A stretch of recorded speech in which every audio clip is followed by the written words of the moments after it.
Good morning and welcome to our SWATCOM webinar, SWATCOM ATEX Wireless Communications.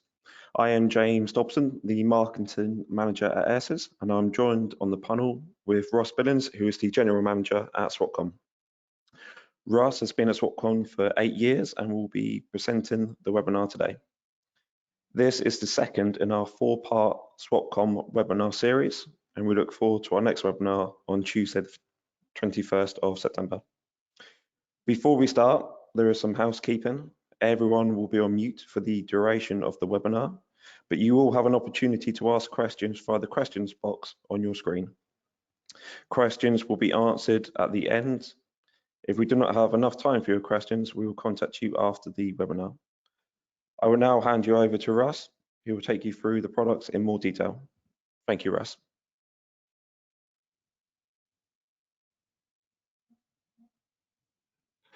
Hello there, good morning, and welcome to the second webinar regarding the SWATCOM DX, which is a non-ATEX and ATEX variant of a full duplex system. We are going to concentrate on the ATEX part of the radio. So this is the SWATCOM DX, a full duplex. It has different covers. This one is orange. Sorry there, Russ. Sorry, it's James. Just to let you know, your screen is showing as well as your webinar. Okay.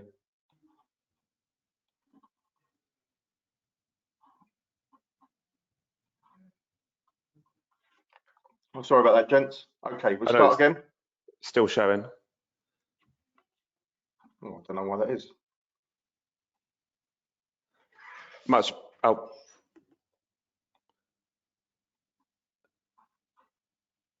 Is that it? It's still showing. You had it just a second ago. That's it. That's perfect. We can see you now. Okay. All right, apologies, gents. All right, we'll start again. SWATCOM DX. There is a non-ATEX version and an ATEX version. We are going to concentrate on the ATEX version. This is the handset. It comes with different covers. This one is orange, but there are alternatives: blue, black, grey, as you can see. But the handset itself, this is the handset. It's fully sealed. You can't get into it as an ATEX variant. The antenna is sealed, and the actual cable that is utilised, or junction that is utilised for the headsets and charging point, again, is sealed. To charge, you will need a USB charging portal, and this plugs into your computer or any other USB connection, such as a mobile phone connection, so it can be either charged through any device that has a USB connector. The connection itself is fully waterproof and ATEX certified, and the handset comes with an on-off button, a volume control up and down, and there is also a programming feature within the handset that does allow you to alternate the program. But to set up the system, this is done via your computer, so it does come with some software. Just going back to the handset with the rubber connections, the reason for the manufacturing of these covers is purely to set up teams or to identify people who are in charge, if you like. But as a principle, the handset can be set up for a multitude of teams with different supervisors having access to those teams. It comes with a channelization function. There are 19 channels in total for European countries, and then a kit format, and the kit is an identification for the transmission within that channel. So what I mean by that is that if you were all on channel 6 and you were on kit 933, only those selected to kit 933 have the encryption to talk on that channel. It sounds slightly complicated, but it is very easy in principle, because it does allow another unit to operate on the same channel with a different kit tagged. And because it's digital, only 2 teams can operate on the same channel with different kits. Hopefully that makes sense. The handset itself has a range of 3,300 meters, and that equates to 2.3 miles. The bandwidth, RF bandwidth, is 863 to 870 megahertz in Europe. It's license free and it's CE approved and ATEX approved. It has a man down function and call alert for safety reasons. And it comes with a variant of having a Bluetooth capability or non-Bluetooth capability, depending on what your requirement is. For the Bluetooth capability, it will connect to mobile phones, radio devices with a Bluetooth capability, and also headsets with Bluetooth as well. But it's very much determined by your use and how you want to use it within that Bluetooth mode. Talk time is 9 hours. Listening time is up to 24 hours. And charging time from empty is 1 hour and 30 minutes. The battery is a lithium battery. And it's very light at only 80 grams. It's shockproof to IK8 and waterproof and dustproof to IP67. Operational temperatures are -10 to +60, and the ATEX zones in use are ATEX gas zone 2 and dust zone 22. So the handset itself comes with a multitude of headsets. For the ATEX variant, you have a heavy duty headset, which is the AK5850, altered and programmed to work with this handset. There's also a throat mic variant and 2 variants for lightweight and in-ear system that operates under an in-ear microphone within the ear, and a lightweight headset in addition to that just goes over the head.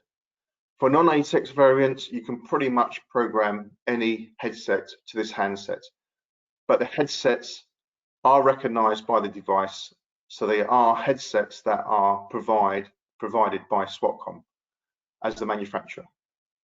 And what I mean by that is that if you were to try and alter or connect any connection with the connector here into the handset, and it isn't a headset that is recognized through that process, then you will not get any communications, reception or transmission through that device.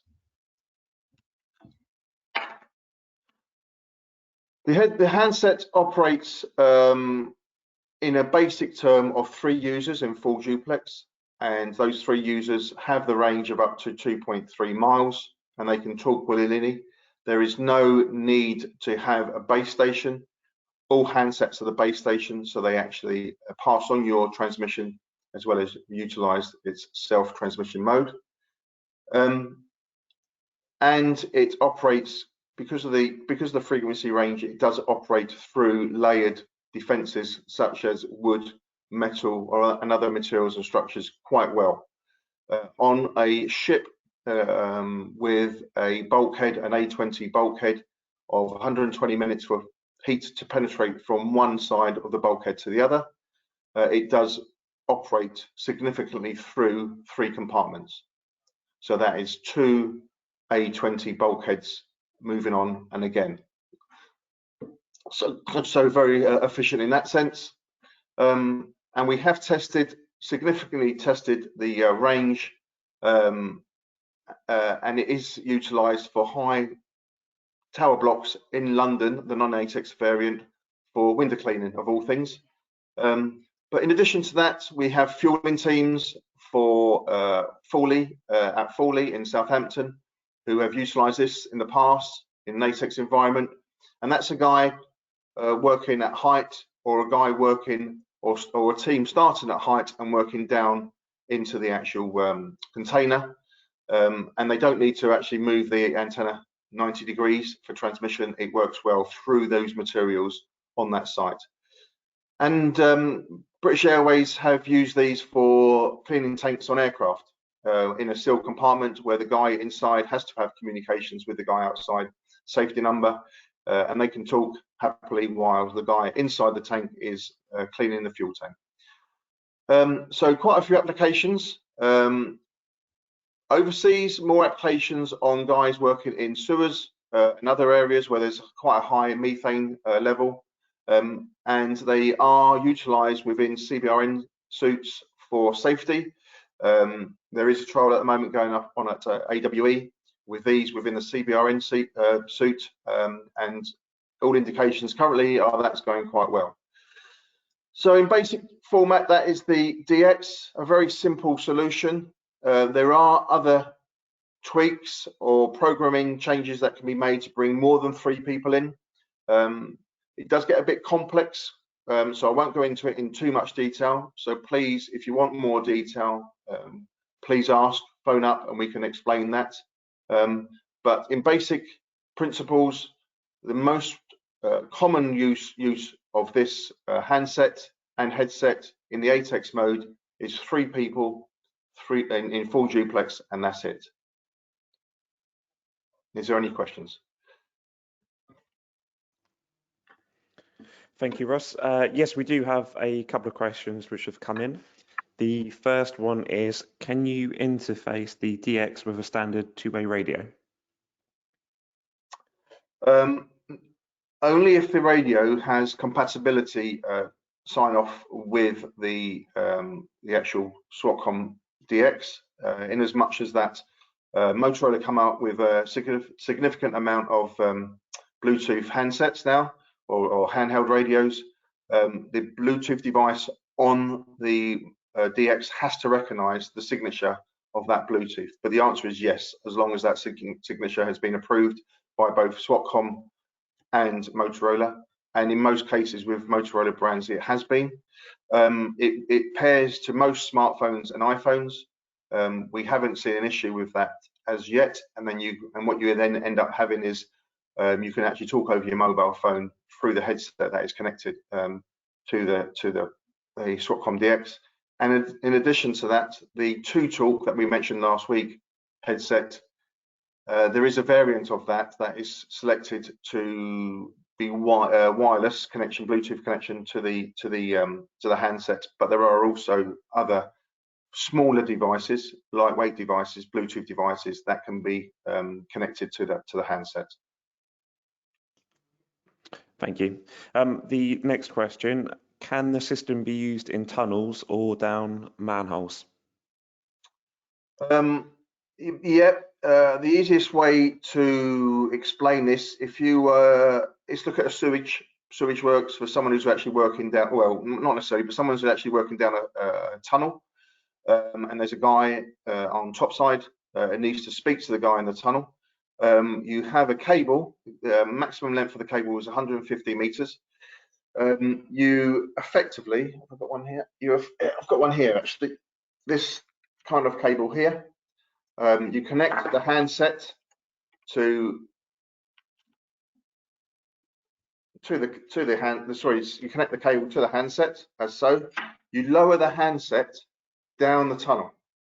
It has a casing that keeps it upright, so it's not lowered down upside down, but it doesn't matter if it was anyway. And then at the other end of the cable here, you connect the headset. So it's just an extension of lead to the handset. So if you think of the guy on the road, lowering down, we take a sewage plant in this instance. It's 30 meters below ground. He lowers this down. The guy in the tunnel can then discuss openly on full duplex with the guy up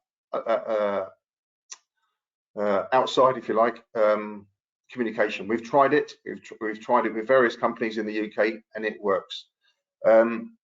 Round corners, again, if there's too many corners, because natural frequency does travel round corners if it's sealed, and we've proven that with Transport for London and London Underground. But it gets to a point where it runs out of range, and it is very much determined by the materials down the tunnel, any other interference if there's magnetic loops down the tunnel, and the angle of the tunnel. But failing any concerns, you have 150 meters max where you can actually put these at either end. So there is a way around it, but you are restricted. There is always a limitation.